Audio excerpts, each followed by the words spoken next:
Bismillahirrahmanirrahim. Assalamualaikum warahmatullahi wabarakatuh. Hai anak-anak kelas 6, bagaimana kabar kalian hari ini? Alhamdulillah. Pak Guru doakan mudah-mudahan anak-anak tetap semangat, tetap dalam kondisi sehat walafiat, tetap menjadi anak yang soleh dan solihah. Dan salah satunya adalah semangat belajar pendidikan agama Islam dan budi pekerti. Alhamdulillahirrabbilalamin. Puji syukur kita panjatkan kehadiran Allah SWT atas segala limpahan rahmat, taufik, hidayah, serta inayahnya, sehingga kita bisa bersama-sama membahas penilaian akhir semester atau penilaian akhir tahun untuk kelas 6 Pendidikan Agama Islam tahun 2020-2021. Salawat dan salam adalah kita kirimkan kepada baginda Nabi Agung Muhammad SAW. Mudah-mudahan kita semuanya termasuk umat-umatnya yang akan mendapatkan syafaat besok di hari kiamat. Amin ya robbal alamin. Anak-anak, sebelum kita mulai pembahasan soal penilaian akhir semester, mari kita berdoa terlebih dahulu. Berdoa mulai. Bismillahirrahmanirrahim. Rabbi zidni ilma warzuqni fahma. Amin ya rabbal alamin. Anak-anak, sebelum kita lanjutkan, silahkan bagi anak-anak yang baru bergabung atau belum sempat untuk klik subscribe, silahkan klik like dan subscribe di video ini, dan jangan lupa tombol loncengnya agar kalian tidak ketinggalan informasi berikutnya. Terima kasih. Anak-anak, soal nomor 1. Perilaku berikut yang sesuai dengan Quran Surah Al-Ma'idah ayat 3 adalah titik-titik. A. Menjalankan ibadah sesuai syariat Islam dengan niat mengharap ridho Allah. B. Hidup rukun dengan tetangga mesti berbeda keyakinan. C. Mementingkan kepentingan umum daripada kepentingan pribadi.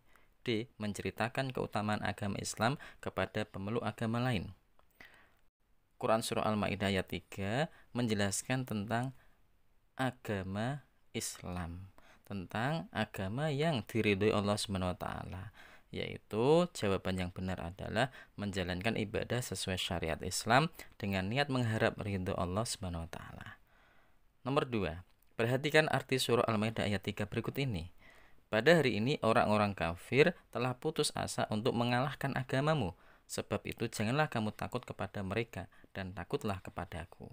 Potongan ayat yang sesuai dengan arti di atas adalah A. فَمَنِ اضْطُرَّ فِي مَخْمَصَةٍ غَيْرَ مُتَجَانِفٍ لِإِثْمٍ فَإِنَّ اللَّهَ غَفُورٌ. B. الْيَوْمَ أَكْمَلْتُ لَكُمْ دِينَكُمْ وَأَتْمَمْتُ نِعْمَتِي. C. الْيَوْمَ يَئِسَ الَّذِينَ كَفَرُوا مِنْ دِينِكُمْ فَلَا تَخْشَوْهُمْ وَاخْشَوْنِ. D. عَلَيْكُمُ الْمَيْتَةُ وَالدَّمُ وَلَحْمُ الْخِنْزِيرِ. Jawaban yang benar adalah C. الْيَوْمَ يَئِسَ الَّذِينَ كَفَرُوا مِنْ دِينِكُمْ فَلَا تَخْشَوْهُمْ وَاخْشَوْنِ. Nomor 3. Penggalan ayat Quran Surah Al-Hujr ayat 12 berikut ini. Ayuhibbu ahadukum ay ya'kula lahma akhihi maitan fakarihtumuh.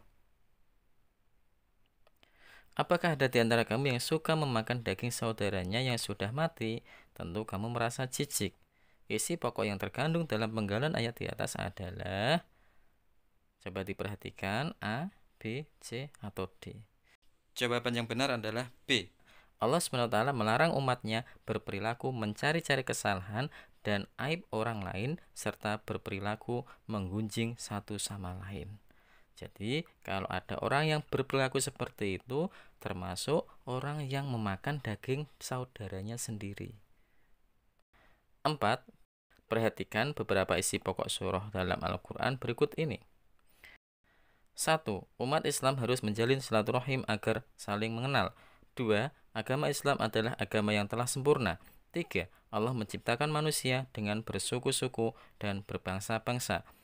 4. Allah telah menyempurnakan nikmat untuk orang yang beriman. 5. Manusia diciptakan dengan berbagai macam suku. Pernyataan yang menunjukkan isi pokok Quran Surah Al-Hujurat ayat 13 adalah titik-titik. Quran Surah ayat 13 itu bunyinya seperti ini anak-anak. Bismillahirrahmanirrahim. Ya ayyuhan nasu inna khalaqnakum min dzakarin wa unsa wa ja'alnakum syu'uban wa qabaila lita'arafu. Inna akramakum indallahi atqakum. Innallaha alimun khabir. Hai manusia, sungguh kami telah menciptakan kamu dari seorang laki-laki dan seorang perempuan. Kemudian kami jadikan kamu berbangsa-bangsa dan bersuku-suku, agar kamu saling mengenal. Sesungguhnya yang paling mulia di antara kamu di sisi Allah adalah orang yang paling bertakwa.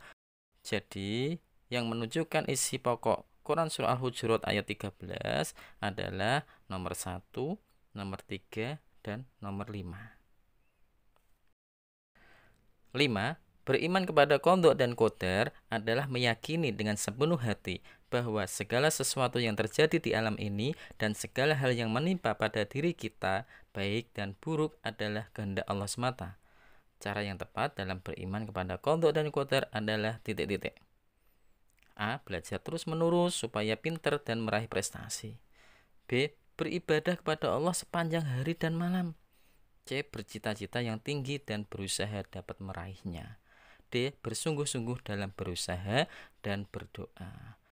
Jadi jawaban yang benar adalah D. Bersungguh-sungguh dalam berusaha, yaitu bekerja, belajar, ikhtiar, dan berdoa. Soal nomor 6. Seseorang yang beriman kepada qadha dan qadar dalam menghadapi suatu permasalahan adalah titik-titik. Jadi orang yang beriman ketika menghadapi qadha dan qadar dalam menghadapi suatu permasalahan itu bagaimana? A. Menunggu penyelesaian dari Allah. B. Berusaha menyelesaikannya. C. Berpangku tangan saja. D. Bermalas-malasan. Jawaban yang benar adalah berusaha menyelesaikannya. Nomor 7. Kehidupan keluarga Hasan serba kekurangan. Setiap hari sepulang sekolah, dia harus membantu ayahnya bekerja di bengkel. Meski demikian, Hasan tetap tekun, tidak pernah mengeluh dan menunjukkan kesedihan dalam menjalaninya. Karena Hasan yakin bahwa keadaan tersebut merupakan titik-titik. Jawabannya adalah A. Qadar dari Allah Subhanahu wa taala. Keadaan yang dialami oleh Hasan itu dapat berubah. Maka dari itu disebut dengan qadar dari Allah Subhanahu wa taala. 8. Salah satu manfaat beriman kepada qadha dan qadar adalah titik-titik. A. Meningkatkan ketakwaan kepada Allah. B. Mudah putus asa. C. Mendorong untuk bersikap malas. D. Memupuk rasa ketakutan. Jawaban yang benar adalah A. B. Kita lanjutkan soal nomor 9. KD 3.5. Dalam menjalani kehidupan sehari-hari, kita harus selalu berbaik sangka. Orang yang memiliki sikap husnudzon kepada Allah Subhanahu wa taala, maka ia akan dimasukkan ke dalam titik-titik. Orang yang berprasangka baik kepada Allah akan dimasukkan kemana anak-anak? Pintar, ke surga. D. 10. Karin selalu menjawab pertanyaan soal tanya jawab yang diberikan ibu guru. Sikap husnudzon terhadap diri sendiri yang dilakukan Karin di bawah ini adalah titik-titik. Jadi berprasangka baik terhadap diri sendiri anak-anak. Karin itu selalu menjawab pertanyaan yang diberikan oleh ibu gurunya. Jadi sikap Karin adalah percaya diri dan optimis. Jawabannya adalah A. 11. Seseorang merasakan simpati kepada orang lain biasanya karena sikap, penampilan, atau tindakannya. Berikut adalah cara bersimpati kepada teman, kecuali. Jadi anak-anak cari yang tidak termasuk cara bersimpati kepada teman. Jawabannya adalah B. Membiarkan teman yang sedang dalam kesulitan. 12. Berbaik sangka kepada sesama manusia akan mempererat persaudaraan dan perilaku yang baik. Contoh perilaku yang mencerminkan berbaik sangka adalah titik-titik. Contoh yang mencerminkan berbaik sangka atau husnudzon anak-anak. Contohnya adalah A. Tidak memahami teman yang sedang kesulitan, salah. B. Melanggar tata tertib yang ada di sekolah, juga salah. C. Meminjamkan buku kepada teman untuk dipelajari. D. Membantah perintah orang tua untuk belajar ke TPG. Jadi jawaban yang benar adalah C. Meminjamkan buku kepada teman untuk dipelajari. Kita masuk ke KD 3.6. Nomor 13. Islam adalah agama yang mengajarkan kedamaian. Islam menganggap bahwa setiap perbedaan adalah rahmat bagi semua manusia. Toleransi hanya boleh diterapkan dalam hal sosial kemasyarakatan dan tidak boleh dalam hal akidah dan keimanan. Berdasarkan pernyataan tadi, sikap toleransi dapat ditunjukkan dengan cara titik-titik. A. Mendahulukan kepentingan pribadi. B. Menghormati perbedaan. C. Memiliki teman yang satu keyakinan. D. Membiarkan teman sakit karena beda keyakinan. Jadi jawaban yang benar adalah B. Menghormati perbedaan. 14. Ridho Allah SWT ada pada ridho orang tua. Dan murka Allah SWT ada pada murka orang tua. Maksud hadis tersebut adalah titik-titik. Ridho Allah ada pada ridho orang tua dan murka Allah ada pada murka orang tua. Maksudnya adalah kalau ingin mendapatkan ridho Allah, hormati orang tua. C jawabannya. 15. Perhatikan beberapa pernyataan berikut ini. 1. Membantu pekerjaan sehari-hari. 2. Memperhatikan pelajaran di sekolah. 3. Mengerjakan tugas di rumah. 4. Mengerjakan PR tepat waktu. 5. Menerima uang jajan dengan senang hati. Pernyataan tersebut yang merupakan contoh perilaku hormat dan patuh kepada guru. Ayo diperhatikan ya anak-anak ya. Hormat dan patuh kepada guru. Dicari yang termasuk contoh perilaku hormat dan patuh kepada guru adalah 1, 2, 3, 4, 5. Mana yang termasuk perilaku hormat dan patuh kepada guru? Jawaban yang benar adalah C, 2 dan 4. Memperhatikan pelajaran di sekolah dan mengerjakan PR tepat waktu. 16. Saat menghadapi musibah, ia selalu mengeluh, tetapi saat bahagia, ia enggan berbagi. Sifat seperti ini tidak baik anak-anak, karena akan menyebabkan titik-titik. A. Disayang teman. B. Keretakan hubungan. C. Termotivasi untuk berusaha. D. Menjadi terhormat. Jawaban yang benar adalah B. Menyebabkan keretakan hubungan. Kita lanjutkan KD 3.7. Nomor 17. Orang yang suka memberi bantuan atau pertolongan berupa barang atau yang lain dengan ikhlas dan hanya mengharap ridho Allah akan dilipat gandakan rizkinya. Berikut ini yang harus dilakukan ketika bersedekah. A. Mempunyai niat ingin dipuji orang lain, pamer. B. Menyinggung hati si penerima sedekah setelah kita memberikan sesuatu kepada orang lain, kemudian kita mengejeknya, kita menyinggung perasaannya. C. Menyebut-nyebut sedekah yang sudah diberikan. Jadi jawaban yang benar adalah D. Menyembunyikan sedekah agar tidak diketahui orang lain.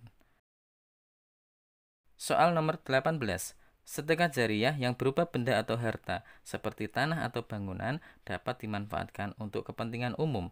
Di antaranya adalah untuk membangun titik-titik. Membangun apa anak-anak? Sedekah jariyah itu biasanya adalah untuk membangun masjid. 19. Perhatikan beberapa pernyataan berikut ini. 1. Memiliki wawasan yang luas dan cerdas. 2. Perbuatannya disenangi teman. 3. Melakukan suatu pekerjaan tanpa pamrih. 4. Bersikap tenang dan sederhana dalam berbicara. 5. Perkataannya tidak pernah bohong. Pernyataan tersebut yang merupakan hikmah sikap ikhlas beramal adalah titik-titik. Hikmah sikap ikhlas beramal. Nomor berapa ya anak-anak? Nomor 2 dan 3. Perbuatannya disenangi teman dan melakukan suatu pekerjaan tanpa pamrih, tanpa ingin dipuji oleh orang lain. Jawabannya adalah B, 2 dan 3. 20. Orang yang membiasakan diri berinfak dan bersedekah tidak saja dicintai manusia, tetapi juga sangat dicintai Allah Subhanahu wa taala. Berikut ini yang tidak termasuk manfaat dan kegunaan sedekah, yaitu A. Menghindarkan musibah. Ini termasuk manfaat anak-anak. B. Memanjangkan umur. Ini juga termasuk manfaat bersedekah. C. Mempererat tali persaudaraan. Ini juga manfaat dari sedekah. Jawaban yang tidak termasuk manfaat sedekah adalah D. Menghamburkan uang. Kita masuk ke KD 3.8. Nomor 21. Nabi Yunus seorang ahli ibadah yang sangat tekun. Beliau diutus Allah SWT untuk berdakwah mengajak penduduk di sebuah tempat yang menyembah berhala. Namun penduduk tersebut tetap memilih menyembah berhala. Nama penduduk tersebut adalah titik-titik. Jawaban yang benar adalah penduduk Ninawa.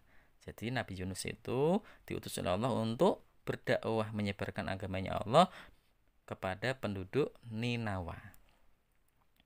22. Nabi Yunus melakukan kesalahan sehingga selalu terpilih dalam undian untuk terjun ke laut karena titik-titik. Apa ya kesalahannya anak-anak? Kesalahannya adalah Nabi Yunus marah dan tergesa-gesa meninggalkan kaumnya. Nomor 23. Ketika Nabi Yunus alaihissalam berada dalam perut ikan paus beberapa waktu dan dibawa mengarungi lautan, Nabi Yunus alaihissalam tetap beriman kepada Allah. Pernyataan berikut yang bukan keteladanan dari kisah Nabi Yunus alaihissalam adalah titik-titik. A. Berdoa dan meminta pertolongan kepada Allah. Ini termasuk keteladanan dari kisah Nabi Yunus. B. Selalu dekat dengan Allah. Ini juga keteladanan kisah Nabi Yunus. C. Berprasangka baik kepada Allah. Ini juga termasuk keteladanan dari kisah Nabi Yunus. Jadi jawabannya adalah D. Marah dan putus asa. 24. Allah SWT mewahyukan kepada Nabi Yunus alaihissalam untuk membimbing kaumnya. Dalam berdakwah, Nabi Yunus alaihissalam memiliki mukjizat titik-titik. Mukjizatnya apa ya anak-anak ya? A. Dapat mengeluarkan air dari sela-sela jari. B. Dapat tetap hidup di dalam perut ikan paus. C. Dapat berbicara dengan binatang. D. Dapat mengetahui azab Allah SWT. Jawaban yang benar yang sesuai dengan mukjizat Nabi Yunus alaihissalam adalah B. Dapat tetap hidup di dalam perut ikan paus. Kita masuk ke soal nomor 25, KD 3.9. Nabi Zakaria alaihissalam diutus Allah SWT kepada kaum Bani Israel. Beliau merupakan ahli Taurat dan menjadi guru. Beliau lama belum dikaruniai anak. Pengharapan dan doa untuk mendapatkan keturunan tidak pernah putus asa, hingga akhirnya membuahkan hasil.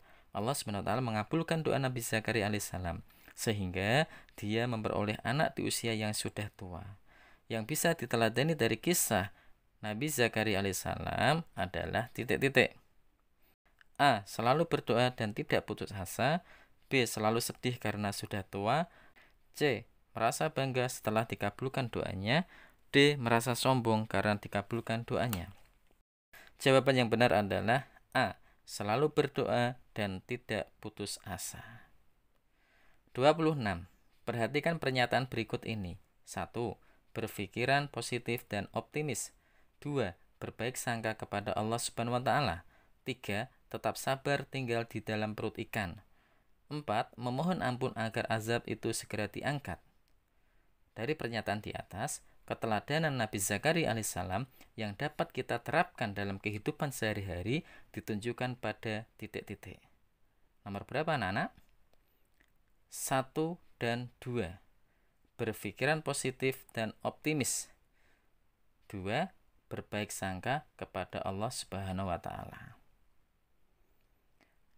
Kita lanjutkan ke soal nomor 27. Ketika akan mendapatkan seorang putra, Allah Subhanahu wa taala memberikan tanda-tanda kepada Nabi Zakaria alaihissalam berupa titik-titik. Berupa apa anak-anak? Jawabannya adalah B. Tidak dapat berbicara selama 3 hari. Kita masuk ke soal nomor 28. Perhatikan narasi berikut ini. Nurul selalu belajar walaupun tidak disuruh. Ia juga selalu membantu orang tua di rumah dan teman-teman di sekolah. Tidak pernah mengeluh dan tidak pernah mengharap pujian dari siapapun. Apa yang dilakukan Nurul merupakan ciri-ciri perilaku titik-titik. Tidak pernah mengharap pujian, tidak mengeluh, ya kan? Namanya adalah perilaku ikhlas. C. Soal nomor 29, KD 3.10. Perhatikan kisah berikut ini. Beliau adalah seorang yang sangat cerdik dan pandai, berpikiran tajam dan berbakti kepada kedua orang tua, terpelihara dari perbuatan syirik dan maksiat, berani menegakkan kebenaran dan menerapkan hukum agama dengan tegas. Beliau hidup pada masa Yerusalem, berada di bawah kekuasaan Raja Herodus. Kisah di atas merupakan keteladanan dari Nabi titik-titik. Nabi apa anak-anak? Nabi Yahya alaihissalam. Nomor 30. Nabi Yahya alaihissalam sangat menghormati orang tua dan taat beribadah kepada Allah Subhanahu wa taala. Di bawah ini sikap yang termasuk keteladanan Nabi Yahya alaihissalam, kecuali, yuk perhatikan ya, jangan sampai keliru. Berarti anak-anak disuruh mencari yang tidak termasuk keteladanan Nabi Yahya. A, B, C, dan D. Mana yang tidak termasuk keteladanan dari Nabi Yahya? Jawabannya adalah bermain sepak bola ketika pulang sekolah. 31. Bacalah dengan cermat beberapa pernyataan berikut ini. 1. Selalu bersikap lemah lembut kepada semua orang. 2. Selalu bersikap zuhud. 3. Memiliki sikap yang tegas dan pemberani. 4. Selalu rajin bekerja tak kenal lelah. 5. Memiliki sikap iri kepada orang yang sukses. Pernyataan sikap di atas yang bukan keteladanan Nabi Yahya alaihissalam terdapat pada nomor titik-titik yang bukan anak-anak. Jawaban yang benar adalah D, 4 dan 5. Kita lanjutkan nomor 32. Nabi Yahya alaihissalam dimasukkan penjara oleh Raja Herodus karena titik-titik. A. Memusuhi dan tidak mau mematuhi. B. Menegakkan kebenaran dan melawan kebatilan. C. Merasa kalah keberaniannya. D. Merasa Nabi Yahya alaihissalam lebih cerdas darinya. Jawaban yang benar adalah karena Nabi Yahya menegakkan kebenaran dan melawan kebatilan. Kita lanjutkan nomor 33, KD 3.11. Nabi Isa alaihissalam diutus Allah SWT kepada Bani Israel untuk mengajarkan tentang keesaan Allah dan menyelamatkan mereka dari kesesatan. Nabi Isa alaihissalam dilahirkan tanpa seorang ayah. Ini membuktikan bahwa titik-titik. Jadi Nabi Isa itu dilahirkan oleh ibunya tanpa seorang ayah. Ini merupakan A. Kekuasaan Allah terhadap makhluknya. B. Kerasulan Nabi Isa. C. Seorang nabi yang yatim. D. Seorang bayi yang lahir dari ibu Maryam. Jawaban yang benar adalah bukti kekuasaan Allah terhadap makhluknya. A. 34. Dan ketika Isa putra Maryam berkata, "Wahai Bani Israel, sesungguhnya aku utusan Allah kepadamu yang membenarkan kitab yang turun sebelumku, yaitu Taurat, dan memberi kabar gembira dengan seorang Rasul yang akan datang setelahku, yang namanya Ahmad atau Muhammad." Firman Allah yang menjelaskan bahwa kerasulan Nabi Muhammad SAW sudah dikabarkan pada zaman Nabi Isa alaihissalam terdapat pada Al-Quran surah titik-titik. Surah apa anak-anak? Ya betul, surah As-Saff ayat 6. 35. Perhatikan beberapa pernyataan di bawah ini. 1. Tidak hangus dibakar api. 2. Mengerti bahasa hewan. 3. Menyembuhkan orang buta. 4. Menurunkan makanan dari langit. 5. Membelah laut merah. Pernyataan di atas yang merupakan mukjizat Nabi Isa alaihissalam ditunjukkan pada nomor titik-titik. Nomor berapa anak-anak? Nomor 3 dan 4. Yaitu bisa menyembuhkan orang buta dan menurunkan makanan dari langit. Nomor 36. Sikap keteladanan Nabi Isa alaihissalam yang dapat kita terapkan dalam kehidupan sehari-hari adalah titik-titik. Sikapnya apa anak-anak? A. Bersikap optimis dan tidak putus asa ketika menghadapi suatu kesulitan. Jawabannya adalah A.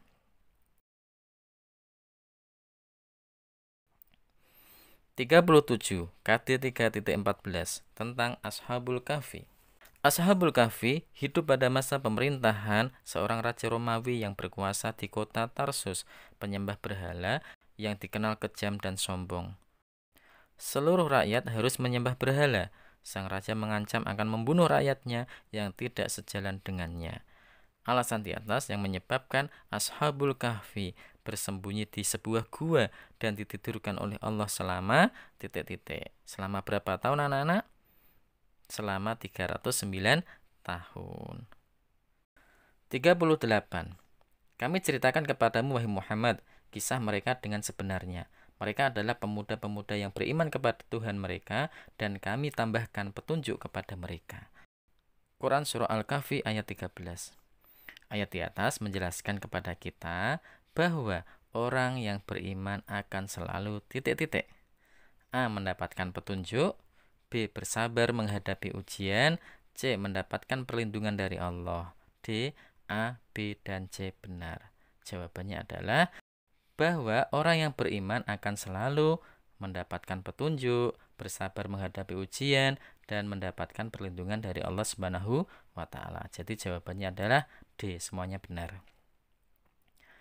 39. Dengan penjagaan dan perlindungan Allah Subhanahu wa Ta'ala, Ashabul Kahfi tidak terbangun oleh suara apapun. Ashabul Kahfi dikejar pasukan Raja Diyanus karena titik-titik. A. Mencuri harta kekayaan. B. Menolak menyembah berhala. C. Melarikan diri dari penjara. D. Menolak berperang. Jawabannya adalah menolak menyembah berhala.